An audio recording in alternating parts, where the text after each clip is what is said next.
Langsung aja apa gimana? Langsung aja ya, udah nggak sabar nih Langsung. kayaknya nih bunda-bunda semuanya nih. Oke, siap kalau gitu saya izin sambil share screen dulu ya. Baik, silakan Bunda. Kita sampai jam berapa nanti? Jam 12 malam? Sampai subuh boleh nih kayaknya. Oh, Bercanda Masya ya Allah. Bunda-bunda. Oke, sudah keluar kah? Proses nih Bunda. Udah. Soundnya aman cukup ya? Soundnya Gambarnya udah keluar? cukup, cukup aman. Oke, baik. Bismillahirrahmanirrahim. Alhamdulillahirabbil alamin. Ahmaduhu wa nasta'inuh wa nastaghfiruh wa na'udzubillahi min syururi anfusina wa min sayyiati a'malina may yahdihillahu fala mudhillalah wa may yudlilhu fala hadiyalah. Asyhadu an la ilaha illallah wa asyhadu anna Muhammadan abduhu wa rasuluh la nabiyya ba'dah. Alhamdulillah kawan-kawan kita hadir di sini di malam hari ini meskipun kita masih ketemu lewat dunia maya ya. Insya Allah sebentar lagi kita akan ketemu langsung khususnya nih jadwal terdekat di Malang. Jadi kawan-kawan yang di Malang jangan sampai kelewat kita nanti insya Allah bisa silaturahim bareng. Insya Allah ya. Baik, untuk malam hari ini kita akan coba mengupas tentang kondisi batin kita yang mungkin lelah. Ini kawan-kawan coba siapa yang ngerasa lagi capek banget gitu ya. Mungkin beberapa hari ini kayak jadi apa ya, kayak ngerasa hari yang cukup berat, hari yang melelahkan, hari yang kayaknya penuh effort banget gitu. Dan kayaknya detik demi detiknya tuh perjuangan banget ya. Yang kayaknya eh, setiap hal yang dilakukan tuh kayaknya butuh usaha besar gitu. Dan itu bikin kita rasanya jadi kayak gampang capek. Padahal secara fisik sebenarnya aktivitas kita kayak biasa aja. Tapi ketika mau tidur tuh kayak yang lelah dan ketika bangun tidur juga kayak lelah. Tidurnya cukup, istirahatnya cukup, tapi kayak lelahnya tuh kayak nggak ada ujungnya gitu. Nah mungkin hmm, yang lelah itu bukan fisiknya, tapi bisa jadi ada ruang yang berantakan di dalam diri kita. Yang itu tidak nampak, tapi efeknya kerasa banget gitu, bikin kita lelah. Dan kelelahan batin ini sesuatu yang mungkin agak sulit diberesin karena nggak kelihatan. Kan kalau ruang kamar, ruang tamu yang berantakan tuh kelihatan ya, mana yang harus dirapihin. Tapi kalau batin yang berantakan, yang kacau gitu ya, kita seringkali bingung mau beresinnya dari mana. Rasanya nggak enak, rasanya kacau, tapi nggak tahu apa yang harus dibenahi duluan. Ini bisa jadi muncul karena kita mengalami kelelahan batin yang cukup luar biasa. Dan malam hari ini insya Allah kawan-kawan ya, kita akan mulai menata ruang di dalam batin kita yang mungkin eh, sesuatu yang tidak teratur, yang berantakan, yang kacau, semuanya numpuk di situ. Ibarat gudang itu kan kalau barangnya numpuk, nggak berantak, nggak rapi gitu, ya, nggak ditata, itu kan bingung beresinnya dari mana dan itu nggak tahu apa aja yang numpuk itu. Dan mungkin di dalam batin kita juga banyak perasaan-perasaan yang numpuk begitu saja. Dari mulai kesel, sedih, kecewa, marah, jengkel, itu tuh semuanya kayak dimasukin ke satu ruang penyimpanan, bluk bluk bluk gitu, biar kelihatan baik-baik aja, tapi ternyata di dalam tuh udah mulai gemuruh gitu ya, yang bikin kita jadi cepet capek nggak karuan. Nah, saya akan mengajak kawan-kawan, ya, kita semua untuk coba masuk ke dalam lorong, ruang batin dalam diri kita. Ya. Kawan-kawan boleh lihat ke dalam dirinya. Mungkin di dalam sana ada, kalau diibaratkan ruangan atau rumah, itu kan ada ruangan-ruangannya gitu ya. Coba sejenak kita lihat ada apa saja yang tersimpan di dalam ruang batin kita. Di satu sudut mungkin ya, di satu ruang, ketika kita flashback ke masa lalu, kawan-kawan melihat di satu ruang yang sudah usang. Entah lorongnya berapa panjang untuk sampai di ruangan ini, di dalam batin kita.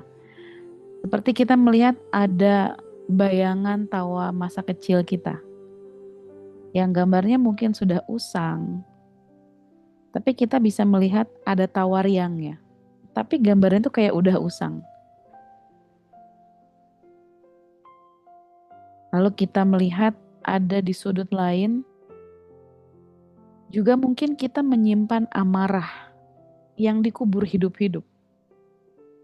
Jadi ketika kita merasakan satu hal yang bikin kita marah gitu ya, itu biasanya kita pengen cepet terlihat baik-baik aja. Pengen cepet keluar dari keadaan yang tidak nyaman. Makanya banyak orang yang ketika merasakan marah itu enggan mengurai perasaan itu. Biasanya langsung dikubur begitu saja. Biar apa? Ya biar nggak marah lagi. Begitu banyak orang yang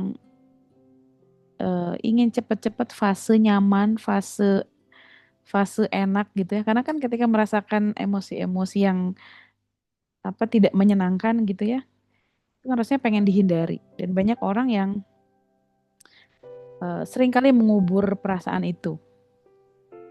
Bahkan ya saking mengerikannya itu perasaan marah itu dikubur hidup-hidup. Coba kawan-kawan bayangkan, ada perasaan marah yang dikubur hidup-hidup di dalam ruang batin Anda.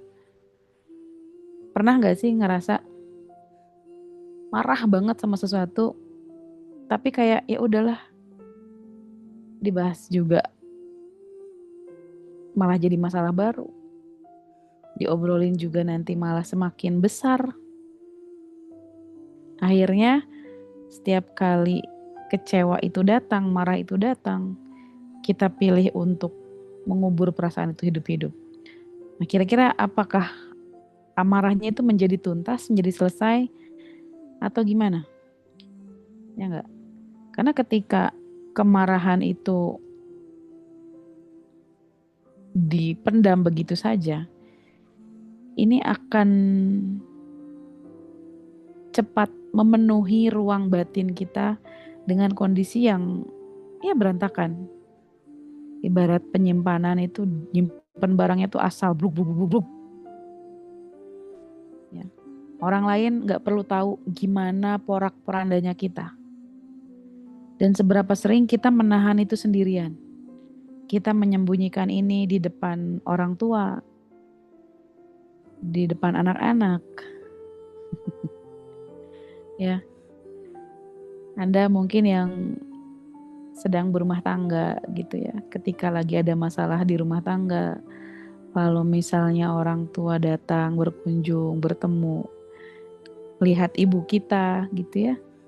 Rasanya pengen curhat atau pengen cerita kepada beliau bahwa mah aku nih capek sebenarnya di rumah tangga ini. Kayaknya pengen jadi anak kecil lagi. Pengen jadi anak mama yang waktu itu ketika nangis itu cukup dekat ke mama, pelukan mama, ya udah selesai. Di saat semua masalah itu kayaknya nggak berarti apa-apa di saat kita sudah ada di pelukan ibu kita. Tapi sekarang kan kondisinya udah lain. Ketika ibu kita datang misalnya, ada perasaan yang kita kubur biar beliau nggak ikut sedih. Ya nggak kawan-kawan?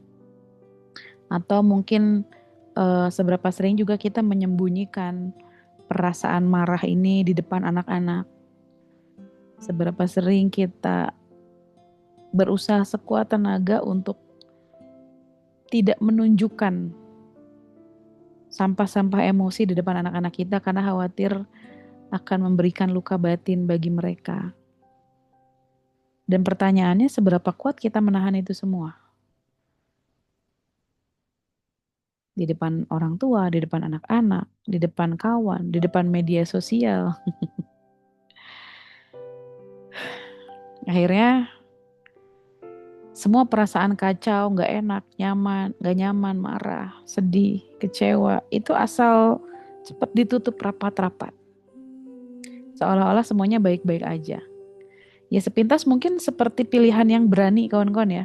Ketika masalah kayaknya udah selesai, kayak udah nggak ada masalah baru. Di luar tuh tampak bahagia. Kalau ketemu sama temen, ketawa ketiwi, bahkan ketawanya paling kenceng. Tapi di dalam hati gitu ya, itu yang paling teriris. Ketika ngumpul sama besti-besti, happy banget, ketawanya paling meriah. Tapi setelah nyampe rumah, itu semua tidak bisa dihindari, muncul kembali. Sesuatu yang mungkin sedari dulu kita pendam. Nah, kebayang gak sih ruang batin seperti apa yang ada di dalam diri kita? Ya nggak kawan-kawan? Sehingga tempat penyimpanan di dalam batin kita itu berantakan mungkin ya. Yang bikin kita lebih sulit buat mengelola itu semua. Dan itu nyata ada di dalam diri kita. Di satu sisi mungkin ada kerinduan terhadap masa lalu yang seolah-olah nggak punya masalah. Tapi di sisi lain juga ada satu amarah yang kita pendam, yang tidak ingin kita tunjukkan kepada siapapun. Terus, dan di lorong-lorongnya ada rindu-rindu pada versi dirimu yang dulu percaya semua akan baik-baik aja. Dulu mungkin kita pernah jadi manusia yang optimis, yang yakin, yang percaya bahwa everything's gonna be alright. Semuanya akan baik-baik saja. Semuanya akan terkendali. Kita mungkin merindukan keoptimisan itu. Namun sekarang kayaknya lebih berat sama overthinking, lebih berat sama negative thinking. Sehingga rasanya ketika masalah datang itu kita lebih banyak gelisahnya, takutnya, dan kekhawatirannya. Ya nggak kawan-kawan? Sehingga ini bikin kita semakin jadi kayak berantakan aja di dalam batin kita. Ya. Belum lagi mungkin tentang harapan-harapan yang belum sempat tumbuh, harapan-harapan yang patah, harapan-harapan yang mungkin tidak berkembang, itu juga ada di dalam diri kita. Ini hanya beberapa contoh ruang batin yang ada di dalam diri kita. Coba seberapa berantakan batin kita saat ini. Ketika kecewa demi kecewa muncul gitu ya. Akhirnya karena semua itu penuh, sesak, berantakan. Jadi ketika kita merespon sesuatu gitu ya, kita jadi manusia yang gampang bereaksi terhadap sesuatu. Ini kan ciri manusia zaman sekarang ya. Kesel dikit langsung ngegas. Marah dikit komennya pedes, nyinyir, tajam. Impulsif. Ya. Sehingga ketika ada kejadian yang bikin kita nggak enak atau nggak seneng, itu reaktif. Yang sebetulnya ujung-ujungnya merugikan kita. Ya enggak? Dan ini banyak contoh kejadian gitu ya. Ketika kita reaktif itu sebetulnya yang rugi diri kita sendiri. Karena banyak orang yang ketika terlalu cepat bereaksi terhadap kejadian tidak menyenangkan, ujung-ujungnya mereka banyak yang menyesali ucapannya atau perbuatannya yang dia lakukan ketika dia sedang marah tadi. Ya. Soalnya kehilangan sesuatu gitu ya di tempat umum, terus sampai diupdate di medsos, akhirnya viral gitu kan. Itu kan salah satu contoh reaktif. Jadi ketika ada satu hal nggak menyenangkan itu, dia merasa harus langsung diberikan reaksi. Padahal tidak semua kejadian itu perlu kita langsung cepat-cepat beri reaksi, enggak. Justru yang paling penting adalah ketika kita mendapatkan suatu kejadian tertentu, kita jeda dulu sejenak. Dan ini udah mulai susah nih, udah mulai jarang manusia zaman sekarang ketika dia mengalami kejadian pahit, menyebalkan gitu ya. Pengennya bawaannya langsung senggol bacok ya. Dan sebenarnya banyak orang yang menyesali perbuatannya atau ucapannya yang dia lakukan ketika marah, ya nggak sih? Termasuk orang tua, kita sebagai orang tua juga sering nggak sih ngerasa, aduh nyeselnya ketika marah sama anak ternyata berlebihan. Ketika kesel sama anak, ngomelinnya tuh kayak lebay banget. Setelah kita reda marahnya, kita mikir, ya Allah, nggak semestinya tadi ke anak tuh ngomong kayak gitu. Nggak seharusnya, dia pasti sakit hati banget.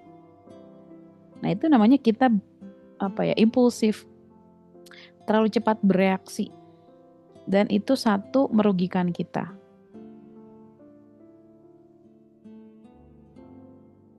Dan ini ciri manusia zaman sekarang nih. Lihat di medsos-medsos ketika ada hal-hal yang tidak menyenangkan gitu ya. Itu komen-komennya tuh ya Allah tajam-tajam banget. Kalau ada postingan-postingan yang mungkin bisa dijulitin gitu ya. Lihat deh komen-komennya. Wih, kadang ngeri-ngeri. Bahkan kalau di luar negeri gitu ya, kayak di Korea dulu pernah ada kejadian kan, artis itu dia kena cyberbully gitu. Dia dikata-katain sama netizen sampai nggak kuat, akhirnya mereka memilih untuk mengakhiri hidupnya. Karena memang reaktif ini sesuatu yang mengerikan, kawan-kawan.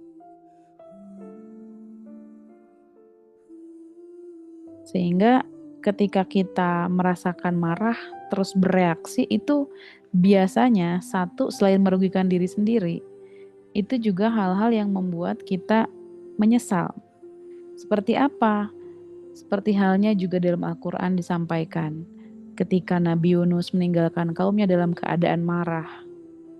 Itu kan membuat beliau menjadi menyesal. Dan Allah titipkan pelajaran yang luar biasa gitu ya. Karena beliau meninggalkan kaumnya dalam keadaan marah. Sehingga ketika kita mengambil keputusan dalam keadaan marah, itu ujungnya penyesalan biasanya. Ya, jadi pelajaran ini bisa kita ambil. Dan kawan-kawan coba flashback kembali. Setiap kali keputusan yang diambil ketika marah, itu tuh akan ada penyesalan di sana. Karena kenapa? Setiap ucapan yang dikeluarkan ketika marah itu orangnya biasanya nggak sadar akan ucapannya. Makanya kita perlu skill untuk bisa mengatasi atau mengelola diri di saat marah datang. Karena nggak semua orang punya skill ini, kawan-kawan. Ada orang yang ketika marah, tantrum. Pokoknya yang penting amarahnya itu terlampiaskan, amarahnya itu terluapkan, dirinya plong. Padahal kunci kebahagiaan itu bukan berarti kita sudah puas atau segala sesuatu itu terjadi sesuai maunya kita, sehingga kita jadi nggak marah lagi.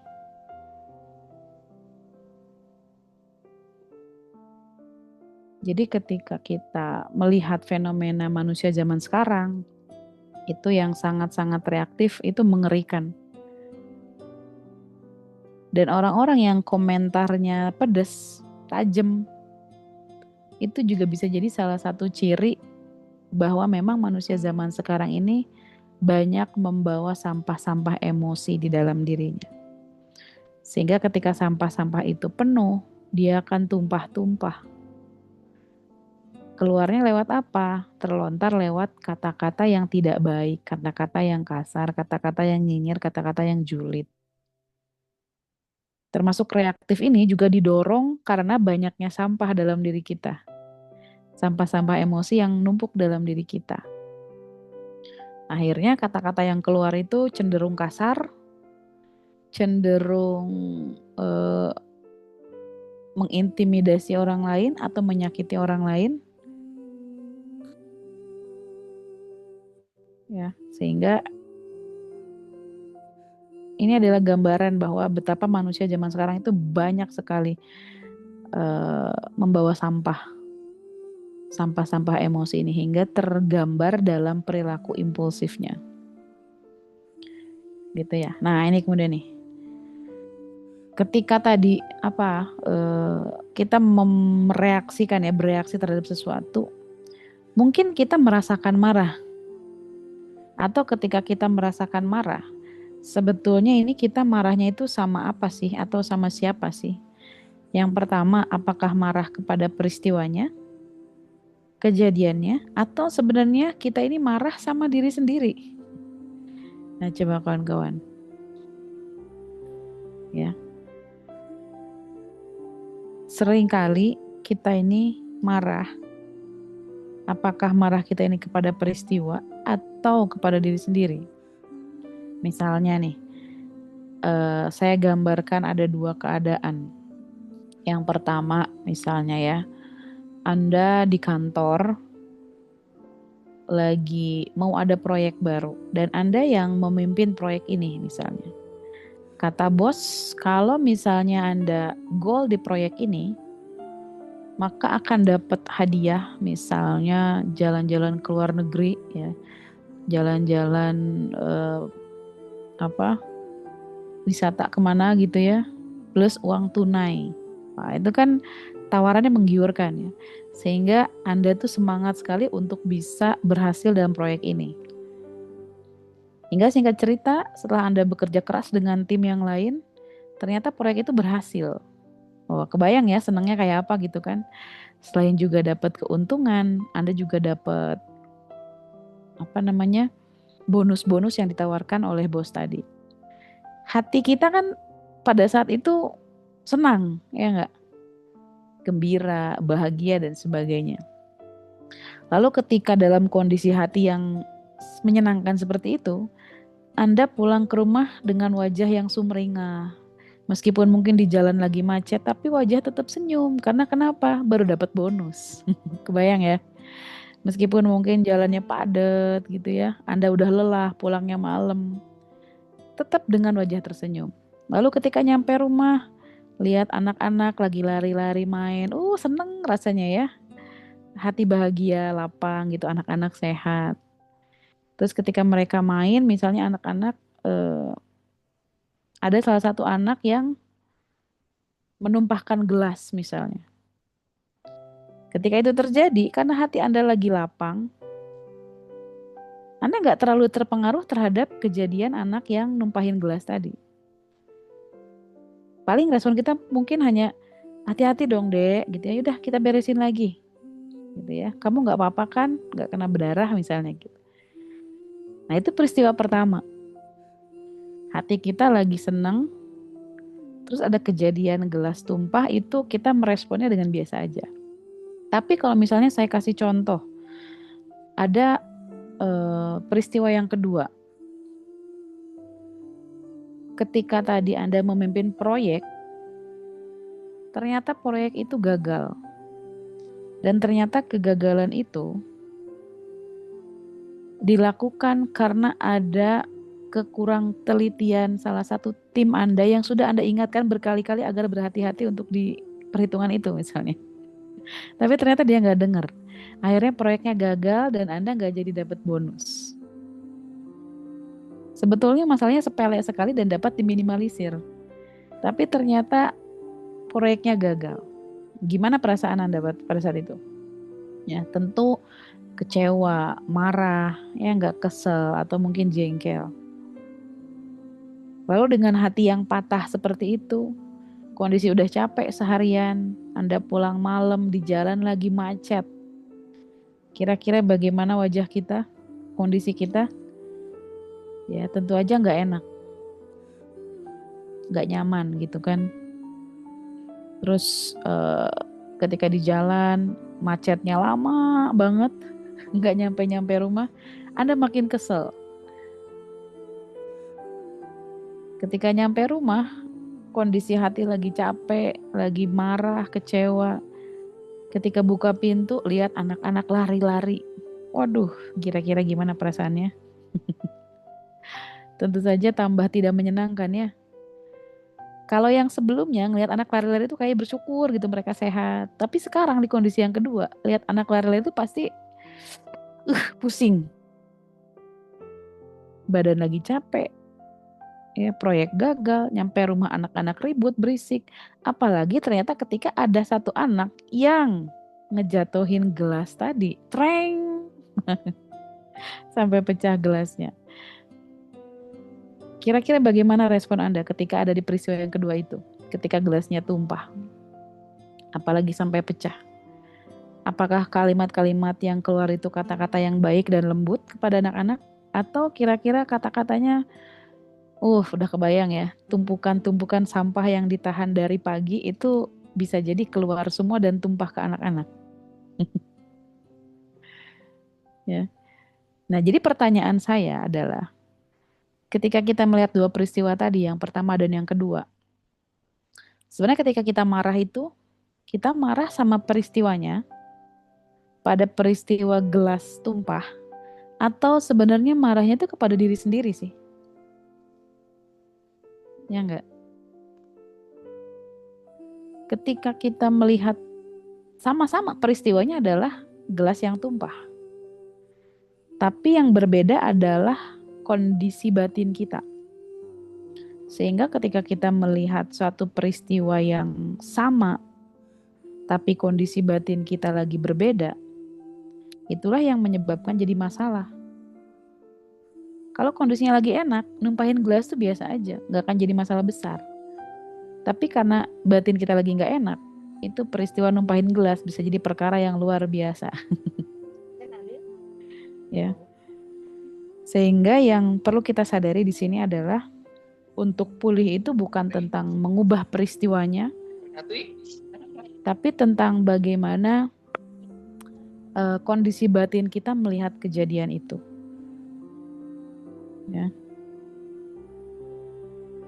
Dan itu yang bikin lelah itu diri kita sendiri. Yang bikin nyaman juga sebenarnya diri kita sendiri. Karena kalau kebahagiaan kita gantungkan terhadap situasi di luar diri kita akan lelah kawan-kawan. Batin kita akan berantakan terus. Kalau kita berharap pulihnya kita ini perubahan sikap orang lain dulu baru kita senang, itu capek. Kan banyak orang yang menganggap ya, Bun aku tuh baru bisa hidup tenang bahagia kalau misalnya pasangan udah berubah. Bun aku baru bisa hidup tenang kalau anak-anak udah soleh.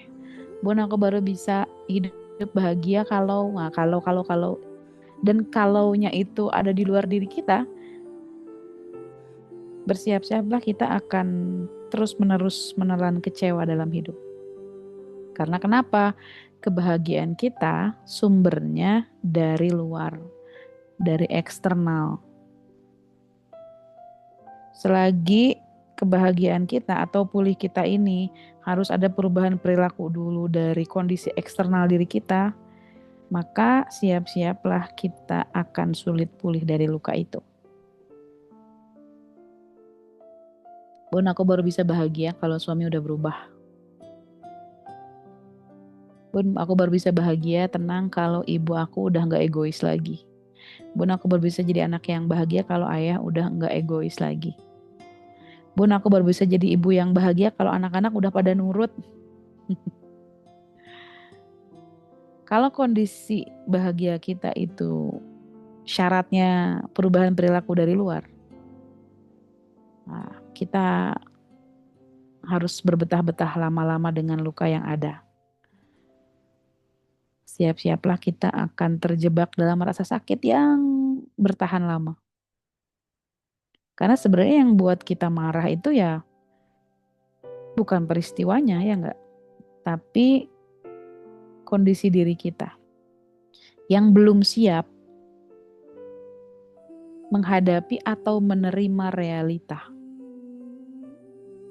Dan kita berharap realita itu sesuai terus maunya kita. Kita berharap orang lain tuh harus mau ngikutin terus maunya kita. Nah, ini kan capek kawan-kawan ya. Sehingga kita akan sulit pulihnya.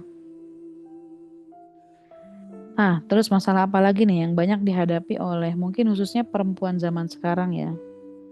Dalam rumah tangga mungkin ya, pernikahan atau mungkin dalam pengasuhan. Kita mungkin dulu menerima gitu ya, kekerasan baik secara fisik maupun verbal.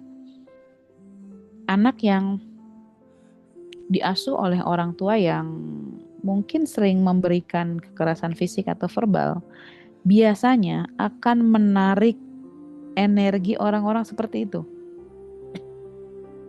Jadi ketika seorang perempuan dididik sama ayah yang dalam tanda kutip kasar, keras, biasanya dia akan dekat-dekat sama laki-laki yang kasar, keras juga. Atau bahkan mungkin dia akan menikah dengan laki-laki yang setipe, yang mirip. Karena kenapa? Dia merasa seperti dekat dengan ayahnya. Dan energi itu kayak narik aja gitu. Dia sulit keluar dari hubungan yang keras ini. Meskipun dia disakiti gitu ya.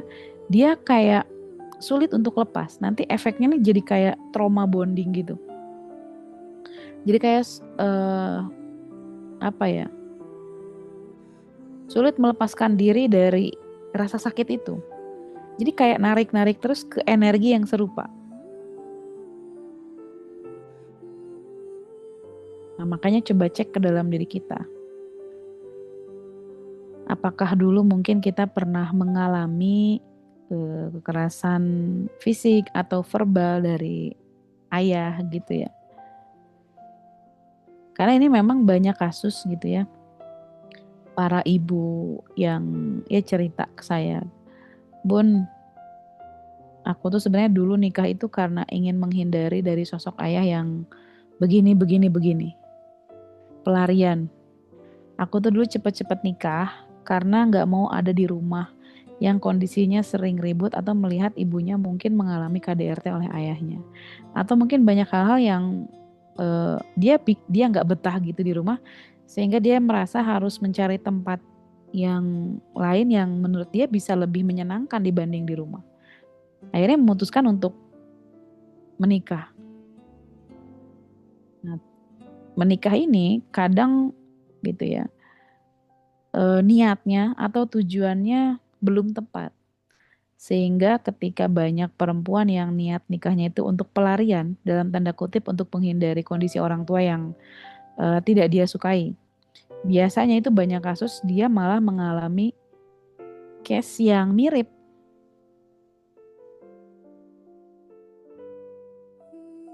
Dan lukanya menjadi bertambah, bukannya pulih. Sehingga ketika lari dari rumah ke dalam pernikahan, bukannya semakin pulih, tapi justru kayak ada luka baru. Dan ini banyak kawan-kawan.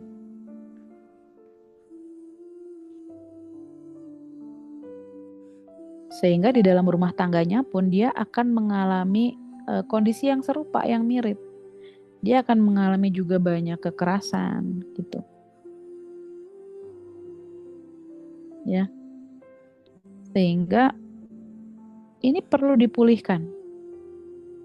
Karena kalau tidak, energi yang ada di dalam diri itu, trauma yang ada dalam diri itu, dia seperti menarik kembali peristiwa kejadian untuk terulang lagi. Karena kenapa? Terputar-putar terus di memorinya. Karena dia belum punya coping mechanism yang tepat untuk menghadapi itu, dia nggak tahu cara menghandlenya bagaimana. Akhirnya kalau ketemu orang kayak gitu lagi, dia akan mengalami itu lagi.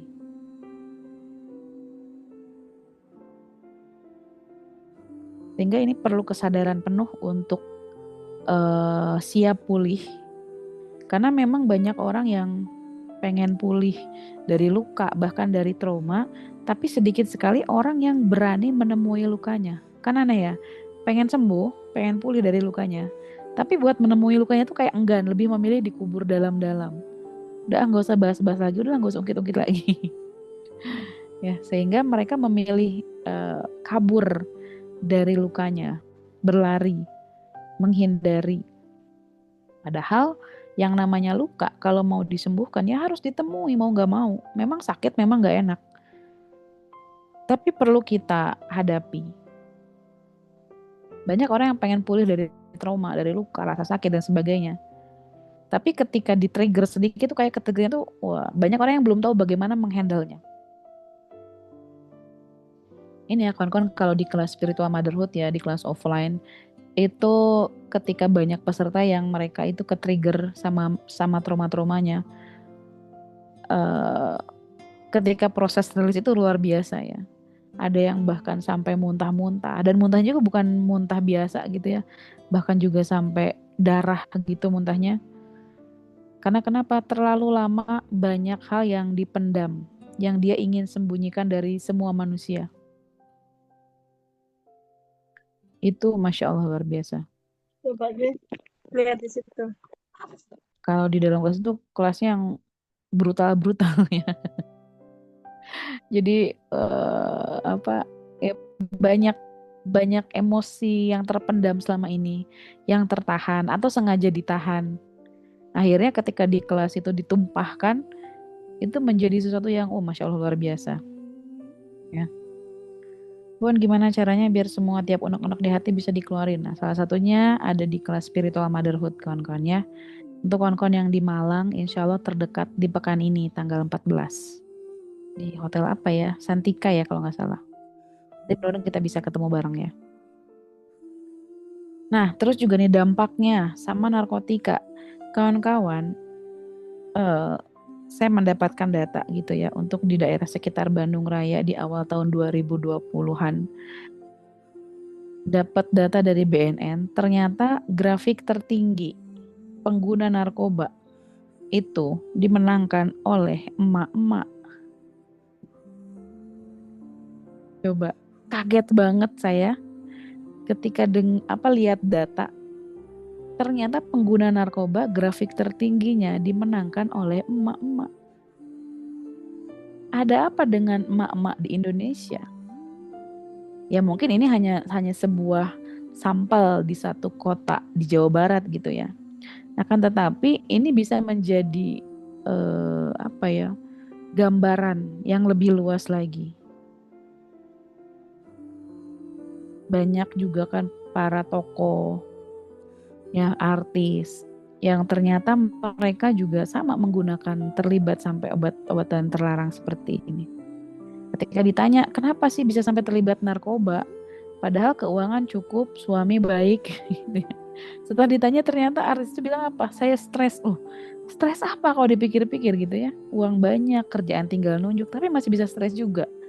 Maka di sini ada sesuatu yang perlu digali. Di dalam diri perempuan itu ternyata ada satu space yang mungkin hmm, agak sulit untuk digapai gitu ya. Sehingga ada satu spot, satu space yang mungkin tidak tergapai, tidak terperhatikan sehingga membuat dia nekat untuk masuk ke dunia seperti ini. Dan yang bikin kaget, saya pernah menangani kasus ada seorang siswa gitu ya, kelas 2 SMA. Dia kedapetan bawa dan memakai obat-obatan. Setelah ditelusuri, saya lebih kaget lagi, ternyata dia dapat obatnya dari ibunya.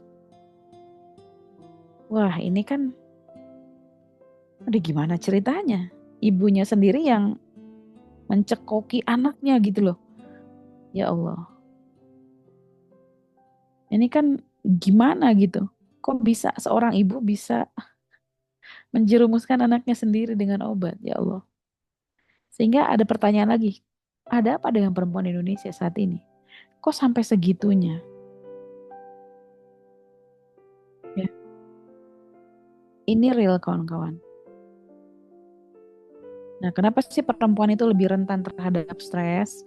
Ada beberapa hal yang coba perlu kita ketahui ya. Kenapa kita lebih rentan terhadap stres? Yang pertama faktor biologis, hormonal dan genetis. Apalagi ketika kita mau datang bulan misalnya, perempuan tamu bulanan. Rasanya gimana Bu kalau PMS sebelum mau datang bulan? Wih, kayak pengen makan orang gitu ya kalau udah kesel itu. Belum lagi ketika hal-hal hormonal itu perempuan itu ya hamil, menyusui, itu kan juga hormon berubah-ubah. Makan jadi nggak enak dan sebagainya. Dan ini bisa berpengaruh juga terhadap kondisi stres perempuan. Terus yang kedua faktor psikologis, salah satunya overthinking dan hubungan personal. Ini perempuan juga yang banyak mengalami overthinking. Ya. Hal kecil seringkali dianggap akan membesar dan berbahaya, gawat banget. Sehingga tingkat kegawat daruratannya itu menjadi level maksimal ketika dia masih ada di pikiran kita. Bener nggak? Nanti kalau gini gimana? Nanti gimana? Padahal itu masih nanti gitu kejadiannya tuh. Masih berapa bulan lagi, masih berapa tahun lagi. Ntar kalau gini gimana? Padahal kejadiannya masih jauh. Yang namanya nanti itu kan berarti bukan masa sekarang. Tapi rasa sakitnya, takutnya, cemasnya itu sudah hadir di saat sekarang, saat ini. Dan inilah bikin perempuan juga gampang stres. Hal yang belum waktunya dipikirin, udah dipikirin dari sekarang. Padahal mungkin bisa nanti-nanti lagi mepet-mepet dipikirin untuk sesuatu yang mungkin tidak terlalu penting.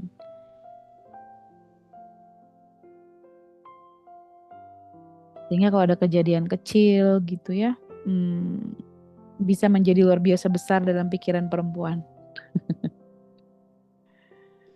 Nah yang ketiga, sosiobudaya, pilihan karir dan usia. Ketika seorang perempuan misalnya memutuskan untuk jadi ibu bekerja, itu kan netizen itu ngomentarin ya gak sih? Netizen itu kan gak pernah berhenti berkomentar. Ketika dia milih jadi ibu bekerja, netizen bilangnya apa? Mau nyari duit segede gimana sih sampai rela ninggalin anak gitu ya, diasuh sama ART yang pendidikannya cuma sekian. Akhirnya kan stres tuh seorang ibu dengar omongan orang kayak gitu. Terus akhirnya dia memilih memutuskan misalnya buat jadi IRT. Ketika jadi IRT apakah netizen berhenti berkomentar? Kan enggak ya. Ada aja komentarnya gitu kan. Namanya netizen itu. Hati-hati jadi beban suami. Gak menghasilkan. Emang gak mau gitu jajan pakai penghasilan sendiri. Ya Allah. Atau ketika kita ibu bekerja, lihat orang seorang ibu yang full mom gitu ya. Dalam hatinya berpikir, enaknya jadi ibu di rumah gitu ya, jadi full mom, full time mom. Bisa 24 jam ngurus anak, menemani tumbuh kembang mereka. Terus ketika si ibu rumah tangga itu ngelihat sosok perempuan yang punya karir gitu ya, dia juga akan melihat keindahan di sisi lainnya gitu. Enak ya kayaknya jadi ibu bekerja, nggak stres, nggak seputaran panci, cucian, setrikaan sehari-hari, popok bayi. Enak ya bisa refreshing segala macam, bisa belajar, berkarya dan sebagainya. Sehingga ini kan nggak akan selesai-selesai. Perkara hamil atau melahirkan dengan normal atau sesar juga kan jadi ribut tuh. Perkara susu formula atau versus ASI juga kan jadi pembahasan yang tajam ya, sehingga ada stigma ketika ibu misalnya melahirkan dengan sesar itu kok belum jadi ibu yang sempurna. Itu kan netizen tuh ada aja lah pokoknya yang jadi sumber stresnya gitu kawan-kawan ya. Sehingga kalau kita ikutin itu semua memang akan jadi sumber stres. Ya betul Bunda dikatain beban suami sekarang sudah resign. Tuh kan, menang netizen itu nggak pernah berhenti ngomentarin kita. Jangankan kita salah, kita bener aja tuh akan ada yang ngomentarin. So kalau kita menggantungkan kebahagiaan kita di mulut orang lain, kita akan gampang stres kawan-kawan. Dan kita nggak bisa ngikutin maunya semua orang. Setiap dikatain begini begitu, kita gimana gitu kan. Nah, ini hal yang perlu kita sadari kawan-kawan. Ternyata banyak hal yang membuat kita rentan terhadap stres. Nah, saya mau tanya, ketika stres, marah, kesel, jengkel, tadi kan dikomentarin tuh banyak reaksi memunculkan emosi tertentu. Dan pertanyaan saya adalah, menurut kawan-kawan, emosi itu, kita kalau dengar emosi itu apa sih biasanya? Oh, dia lagi emosi gitu. Biasanya hanya cenderung kepada satu perasaan tertentu aja. Biasanya kita namain marah ya nggak ya? Betul, marah ya. Dia lagi emosi gitu. Biasanya kita merujuk pada marah. Padahal emosi itu ya banyak perasaan gitu. Bukan hanya marah. Tapi kita terbiasa kalau ngomong emosi itu artinya marah gitu. Nah, pertanyaannya apakah emosi itu sesuatu yang buruk? Oh, tantrum. Ya, ke arah negatif. Marah. Saya mau tanya sama kawan-kawan. Marah itu apakah sesuatu yang buruk atau gimana? Kesal. Apakah kesal itu sesuatu yang buruk? Jengkel. Sedih. Apakah itu sesuatu yang buruk? Oke, boleh. Buruk. Siapa ini? iPhone Syara. Ya. Tidak. Yang belum tentu kecewa ya. Jadi mungkin selama ini kita ketika mengalami emosi tertentu gitu ya, kita menjadi merasakan hal yang nggak nyaman gitu. Emosi itu dia sinyal, tanda. Dia itu hanya kode dari tubuh kita. Jadi ketika kita merasakan kecewa, marah, itu tuh tubuh kita lagi ngasih kode bahwa kita lagi merasakan sesuatu. Sehingga ketika marah datang, itu juga bukan serta-merta sesuatu yang pasti buruk, enggak. Tapi itu adalah kode dari tubuh bahwa kita lagi merasakan sesuatu yang mungkin enggak sesuai. Sehingga emosi itu sebetulnya tidak bisa kita cap sebagai sesuatu yang buruk begitu saja. Selama ini kan kita suka pengen cepat-cepat nih, kalau sedih pengen cepat-cepat balik bahagia, kalau lagi kecewa pengen cepat-cepat jadi senang lagi gitu kan. Seolah-olah hidup tuh pengen senang terus. Pengen hidup tuh semuanya baik-baik aja terus, pengen sehat terus ya kan. Pertanyaannya mungkin nggak hidup kita ini senang terus atau ketawa terus? Nah masalahnya ketika meskipun kita menyadari bahwa sesuatu itu nggak mungkin senang terus, tapi banyak orang yang nggak siap ketika ada di kondisi sedih, jengkel, bahagia. Sehingga mereka nggak tahu bagaimana cara meresponnya ketika kekecewaan itu sedang datang. Bagi orang-orang yang belum tahu, belum ngerti, mereka seringkali memberikan reaksi yang negatif terhadap emosi yang sedang dia rasakan. Nah, nanti di kelas spiritual motherhood, insya Allah kita akan kita akan belajar bareng untuk salah satunya mengenal emosi kita, memberikan nama emosi kita, mengenali satu persatu. Oh, ini tuh apa sih namanya? Karena selama ini kan kita nggak tahu, gitu ya. Aku nih nggak tahu aku tuh lagi kesel, marah, jengkel atau lagi kenapa. Atau kawan-kawan pernah nggak ngerasain kayak nangis gitu ya, kayak pengen nangis gitu aja, kayak pengen sedih aja gitu, kayak nggak enak, nyesek, tapi nggak ada kejadian yang bikin kita sedih sebenarnya. Nah, kawan-kawan pernah nggak ngalamin itu? Kayak tiba-tiba hati itu kayak nelangsa, pengen nangis, terseduh-seduh, padahal nggak ada kejadian yang bikin sedih. Ya. Pernah. Kalau pernah, itu tuh kenapa? Ya, kan sering kali kita bingung lah. Kalau mau haid begitu, suka nggak karu-karuan tiba-tiba pengen nangis gitu ya. Padahal nggak ada kejadian apa-apa. Nah itu salah satu ciri ketika emosi kita tuh banyak numpuk, berantakan, dan kita tidak mengenali emosi apa yang sedang terjadi di dalam diri kita. Pokoknya ruwet aja. Atau tiba-tiba pengen kesel, pengen marah-marah, tapi nggak tahu marah karena apa atau marah ke siapa. Nah kalau udah kayak gitu, mending ikut nanti ketemu di kelas ya, offline, biar kita mengenali emosi kita. Belum lagi kita punya luka pengasuhan dulu waktu kecil, ya. Biasanya nih salah satu penyebabnya kita pengen nangis begitu aja, mungkin juga bisa jadi dari luka pengasuhan yang belum pulih. Tapi Bun, itu kejadiannya udah berpuluh-puluh tahun yang lalu. Justru semakin lama dipendam itu semakin apa ya, kalau anggur itu semakin lama didiamkan semakin apa ya, kadarnya tuh memabukan gitu. Kalau kata orang Sunda semakin nyereng. Apa ya bahasa Jawanya ya. Jadi kayak semakin Berfermentasi ya. ya semakin lama dipendam itu semakin wah luar biasa sakitnya gitu. Semakin berusaha menutup diri, waktu kecil mungkin pernah digimanain sama orang tua. Nah, itu munculnya dalam bentuk perilaku yang aneh-aneh biasanya gitu ya. Nah, kalau itu yang kita rasakan, yang kita alami, kawan-kawan ya, maka kita perlu merawat kesehatan mental kita.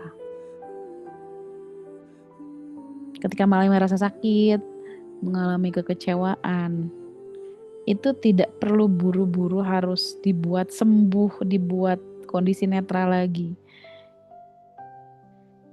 Yang bikin tambah sakit itu ketika kita pengen buru-buru membuat keadaan jadi seperti yang kita mau. Nah, itu yang bikin tambah sakit sebetulnya. Pengen mengubah keadaan semakin seperti yang kita mau. Nah, ini makin membuat kita terpuruk sebetulnya. Maka yang pertama yang kita lakukan adalah sadar menjadi manusia. Selama ini emangnya bukan manusia gitu? Ya, mungkin selama ini kita lupa bahwa kita ini manusia. Manusia tuh punya perasaan. Manusia tidak seperti pohon pisang yang cuman punya jantung tapi nggak punya perasaan. Kita lupa bahwa manusia juga punya perasaan gitu ya, yang boleh sedih, yang boleh kecewa, yang bisa mungkin juga jengkel. Selama ini kan kita diarahkan tuh harus senang terus, harus bahagia terus, harus happy terus. Pokoknya dalam keadaan kondisi yang dipositif-positifin terus. Kita lupa bahwa memang kita manusia, ada kalanya kita ngerasain kecewa. Ada kalanya kejadian itu seperti yang kita mau, ada kalanya kejadian itu terjadi seperti yang gak kita mau. Kenapa ada kejadian yang seperti yang gak kita mau? Karena kita ini manusia. Udah diaturin semua kejadian di dunia ini sama siapa? Sama Allah. Kita ini manusia, makhluk. Yang ngatur siapa? Allah, Khalik. Yang sering kita lupa adalah kita ini lupa bahwa kita adalah hamba. Efeknya apa? Kita seringkali lupa dan ingin menjadi Khalik. Ingin ngatur apa-apa semuanya itu menjadi seperti yang kita mau. Padahal kita ini statusnya hamba, bukan Tuhan. Makanya kita banyak gak sadar jadi manusia. Jangan-jangan kita ini ada garis-garis dari Firaun yang menganggap dirinya Tuhan, yang bisa mengubah semua keadaan seperti yang dia mau. Padahal hidup kita ini udah diaturin sama Allah. Pengen ngatur sendiri. Makanya jadi ruwet mentalnya. Gak terima dengan kenyataan seperti yang Allah kasih. Kita pengennya begini ya Allah, tapi Allah takdirkan begitu. Capek tuh kalau udah bentrok-bentrok kayak gitu. Pengennya suami begini, ternyata Allah takdirkan begitu. Kalau kita tidak punya skill untuk menerima itu semua, Masya Allah, ini akan bikin luka kita semakin dalam, kawan-kawan. Maka kesadaran menjadi manusia itu penting, karena seringkali kita lupa bahwa kita ini manusia. Dan kita mengambil makomnya Allah seolah-olah kita bisa mengubah semua keadaan. Ya, toksik positif tanpa sadar sering toksik ke diri sendiri. Gimana cara mengatasinya? Insya Allah kita akan bahas ini juga nanti ya di kelas spiritual motherhood. Kan ya, Bunda Indah di mana nih? Kalau di Malang kita ketemu Sabtu Ahad sekarang tanggal 14 ya. Insya Allah ini akan jadi kelas terakhir saya di tahun ini. Karena pekan depan insya Allah saya akan berangkat umroh, kawan-kawan ya. Mohon doanya juga. Jadi yuk yang di sekitar Malang boleh kita ketemu insya Allah. Nah yang kedua, apa yang bisa kita lakukan untuk merawat batin kita? Nah, kita perlu rajin-rajin buang sampah batin. Kebayang ya kalau tong sampah di dapur kita aja nggak rajin dibuang, itu baunya kayak apa? Belum lagi kalau sudah berbulan-bulan tong sampah di dapur nggak dibuang, itu mungkin muncul ada hewan-hewan kecil ya, ada kehidupan baru di sana yang bikin jijik gitu kan. Nah itu tong sampah dapur aja udah menjijikan itu. Sekarang gimana coba kita lihat dengan tong sampah batin kita. Gimana kondisinya? Sudah berapa lama tidak dibuang? Kapan terakhir kali buang sampah batin itu? Kebayang kalau mungkin belum pernah dibuang sampah batinnya, wah itu luar biasa kayak apa baunya ya.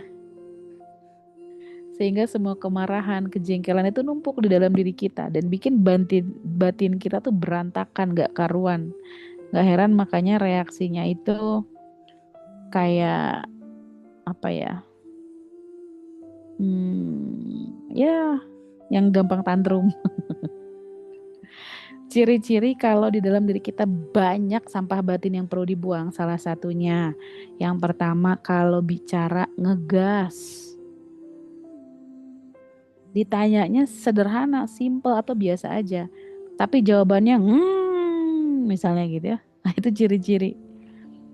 Coba cek ke diri kita kalau kita ngejawab pertanyaan orang atau ngobrol sama orang tuh kondisinya udah mulai nggak santai gitu ya. Mulai bernada tinggi, ngobrol sama anak atas hal-hal yang mungkin nggak seberapa. Itu ciri udah penuh sampahnya yang perlu dirilis.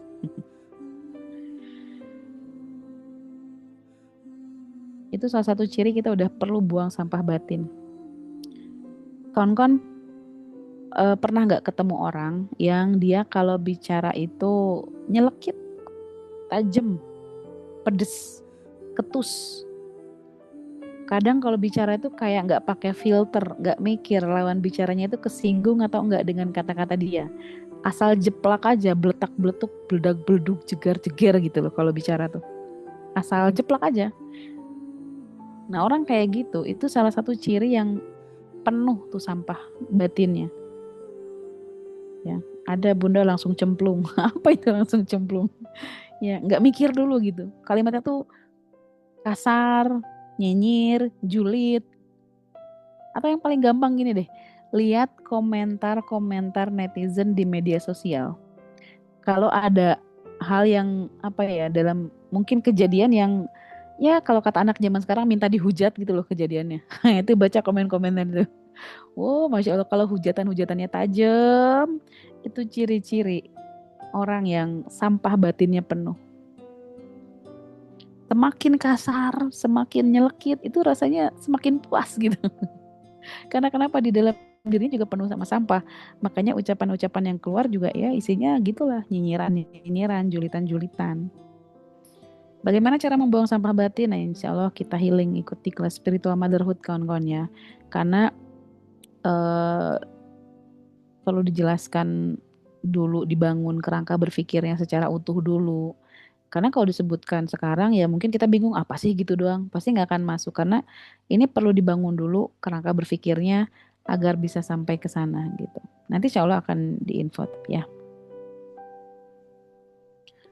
Nah ini testimoninya nih kawan-kawan pada alumni Spiritual Motherhood ya. Waalaikumsalam. Sepulang saya dari kegiatan SM kemarin, Spiritual Motherhood kemarin, saya berusaha untuk menjalankan apa yang saya dapat selama proses healing. Masya Allah, saya lebih tenang dan ikhlas ketika luka baru datang menghampiri. Egoku bisa kutahan ketika fitnah kembali menghampiri. Doaku terasa lebih indah, seakan-akan aku langsung berbincang dengan Sang Kholik. Ya Rob, ternyata engkau sangat dekat, tapi aku yang selalu menjauh darimu. Ya. Semoga istiqomah dalam proses mindful gitu ya, barokallah. Woman support woman. Jadi ini salah satu testimoni di grup ya, ini luar biasa. Saling support, saling ngingetin, saling nguatin. Dan juga ini salah satu testimoninya kawan-kawannya. Saya bisa menyembuhkan luka yang selama ini dipendam. Saya bisa mulai menerima dengan ikhlas semua keadaan yang meskipun menurut saya pahit, gak enak. Nah bedanya kelas ini dengan kelas lain. Kalau kelas lain mungkin diajarkan bagaimana caranya menjemput bahagia. Diajarkan caranya bagaimana membuat segala macam ingin sesuai yang dia mau. Tapi di kelas ini kawan-kawan, karena realita hidup memang seringkali tidak sesuai dengan ekspektasi kita. Apa yang diajarkan di kelas ini diajarkan untuk bisa menerima dengan lapang dada. Setiap kejadian yang bahkan mungkin gak kita suka, kejadian yang mungkin menurut kita pahit, kejadian hidup yang memang apa adanya terjadinya begitu. Jadi di kelas ini dilatih untuk menerima hidup yang memang begitu adanya. Ya insya Allah kawan-kawan ya, kita bisa ketemu nanti. Nah ini salah satu testimoni ini peserta di Jambi ya. Coba kita putar sebentar. Saya bisa minta ampun terus sama Allah hari ini. Dan hari ini hari terpanjang saya minta ampun sama Allah.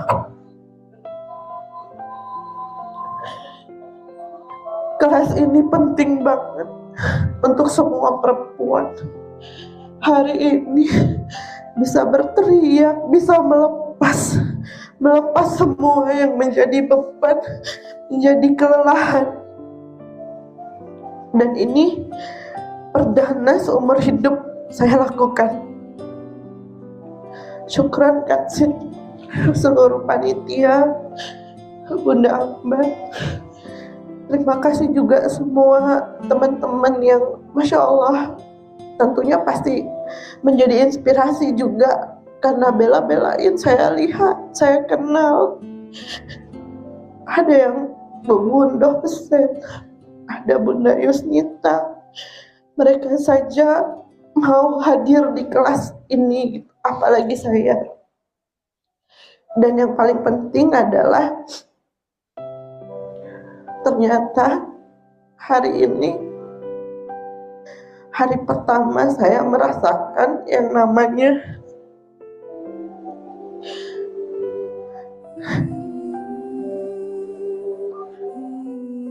dilihatin Allah, benar-benar dilihat. Sampai saya makan nggak mau sama teman-teman, saya duduk sendirian makan sendirian.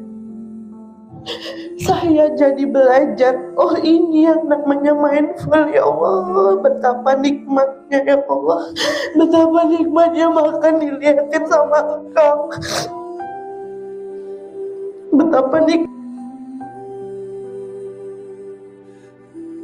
saya bisa minta ampun terus sama Allah hari ini. Dan hari ini hari terpanjang saya minta ampun sama Allah.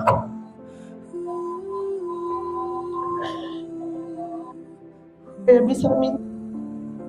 Nah itu dia kawan-kawan ya, salah satu testimoni dari alumni Spirit peserta SM. Ini satu lagi sih, tapi boleh deh kita putar dulu ya. Di sini saya banyak mendapat pencerahan yang luar biasa tadi itu, karena ternyata selama ini saya itu childrening, bukan parenting. Saya tidak ngasih modeling yang baik buat anak, karena anak saya masih mendeteksi. Saya banyak menuntut mereka to be human doing, enggak human being. Saya menjadi ibu yang tidak memanusiakan, dan dengan luka batin yang saya bawa, saya jadikan mereka pelampiasan. Dan di sini saya alhamdulillah bisa lebih mengikhlaskan semua. Dan insya Allah saya akan pulang menatap mereka dengan mata penuh kasih sayang, dan saya akan mengatakan, maaf nak, selama ini ibu jadikan kalian pelampiasan. Selama ini ibu jadikan kalian sasaran kemarahan ibu nak, kekecewaan ibu sama kondisi, sama keadaan. Maafkan ibu. Mulai sekarang dan mulai besok, ibu akan menjadi pribadi yang lebih baik untuk kalian. Ibu akan selesai dengan diri sendiri. Ibu akan sadari, terima, pasrah, biar Allah yang menyelesaikan urusan yang menyebabkan ibu kecewa. Waktunya ibu menghantarkan kalian ke kehidupan yang jauh lebih baik daripada ibu, yang seharusnya kalian tidak akan mendapatkan kesakitan seperti yang ibu rasakan. Terima kasih kepada Bunda Ambar yang benar-benar mendorong saya sampai di titik sekuat ini. Karena seperti Yaya bilang pada saya, kalau Yaya jadi ibu, Yaya rasanya mau meninggal. Kadang Allah menurunkan bahasanya tidak lewat uang, lewat uluran tangan, lewat nasihat, lewat teman. Dan buat saya support woman support woman itu nyata. Mudah-mudahan kita nggak berhenti sampai di sini, kita bisa saling mendukung ke depannya. Terima kasih. Wassalamualaikum warahmatullahi wabarakatuh. Waalaikumsalam. Nah itu dia kawan-kawan ya, sampai ketemu insya Allah jadwal SM terdekat di Malang di Santika Premier Hotel. Kita healing bareng, kita hempaskan sampah-sampah emosi yang mungkin masih bersarang dalam diri kita.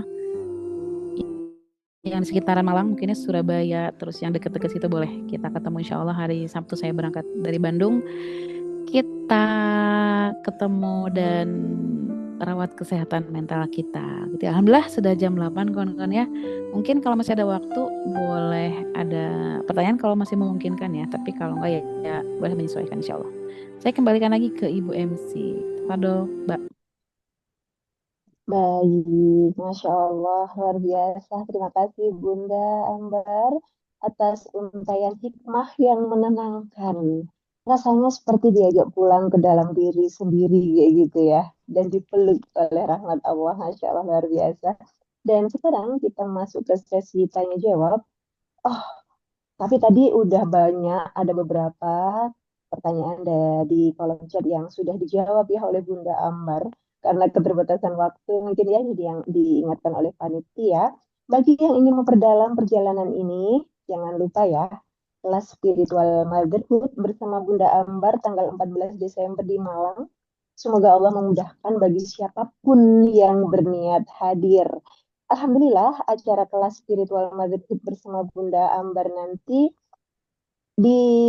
terselenggara juga karena sinergi yang sangat indah dengan beberapa komunitas diantaranya YDSF, Taslima, Ahwat Bergerak, IASI, Ikatan Alumni Sekolah Ibu, dan Taca Muslimah Indonesia. Terima kasih untuk semuanya, untuk semua komunitas yang sudah ikut menyebarkan kebaikan dan membantu membuka ruang belajar untuk para perempuan dan para bunda. Dan bagi teman-teman yang ingin bergabung dalam kelas offline tanggal 14 nanti, pendaftarannya insya Allah sangat mudah. Selain bisa menghubungi Bunda Frey atau Bunda J, teman-teman juga bisa langsung cek informasi lengkap dan link pendaftarannya yang sudah dibagikan di grup-grup WA masing-masing komunitasnya. Dan silahkan pilih jalur mana yang paling nyaman ya. Kami akan dengan senang hati membantu. Untuk kontak person Bunda J dan Bunda Frey juga sudah tertera di kolom chat. Dan mungkin bisa dibantu nih Bunda Anis ya untuk share layarnya. Dan kabar gembiranya juga ada hadiah spesial buku Wellbeing Parent for Mom karya Bunda Ambar spesial dari PPA LC Malang. Dan mungkin Bunda Dibonusin Sufi ini. dari Bunda Sufi mau ada yang ditambahkan nih Bunda? Ya, Mantap. terima kasih Mbak Risma ya, Oke. Masya Allah. Ya, Bunda Ambar, Masya Allah, keren banget selalu ya. Selalu always, Masya Allah ya, saking kerennya ya. Terima kasih Bunda Ambar sudah mengisi acara sharing pada malam hari ini ya. Senang banget ya sampai ke 300 partisipan ya tadi kita ya. Dan ini tadi untuk yang di Malang dan sekitarnya ya, merapat lah yang deket-deket Malang ya. Cuman sejam 2 jam gitu kan, karena Bunda Ambar ini jauh-jauh loh dari Bandung ya. Kabar baiknya, biasanya nggak pernah loh ya. Biasanya bener nggak nih Bunda Ambar? Nggak pernah kan kasih hadiah buku ya. Ini Nah baru ini, sekarang memang nih. nah Masya Allah nih, jadi kali ini nih spesial di penghujung tahun Desember 2025 di PPLC Malang ya. Nah, kita ganti lokasi juga ya, Bunda Ambar ya, dari Santika ke Agung Wisata lebih lebih dekat dengan stasiun seperti itu ya. Dan kabar baiknya memang ada hadiah nih dari PPLC Malang untuk 25 peserta yang daftar pertama. Dan tapi kabar kurang baiknya tinggal 7 aja nih bukunya ya kan, yang peserta yang dapat buku seperti itu ya. Jadi buruan daftar, sudah di kolom chat tadi ya ada Bunda Frey dan Bunda J seperti itu ya. Ini adalah sinergi dari BPLC Malang dan disupport oleh Taca Muslimah Indonesia dan beberapa komunitas yang lain dan tadi sudah disebutkan oleh Bunda Risma ya. Jadi kalau bunda-bunda ingin tahu update-nya, bisa follow ya, follow IG-nya PPLC Malang, kemudian dari Tajam Serba Indonesia, insya Allah nanti kalau ada kajian lagi, Bunda-Bunda bisa update seperti itu. Terima kasih banyak Bunda Ambar, insya Allah ketemu dengan teman-teman nanti di Malang. Terima kasih Mbak Risma, saya serahkan lagi kepada MC, Bunda-Bunda semuanya, salam kenal semuanya. Assalamualaikum warahmatullahi wabarakatuh. Waalaikumsalam. Waalaikumsalam warahmatullahi wabarakatuh. Terima kasih.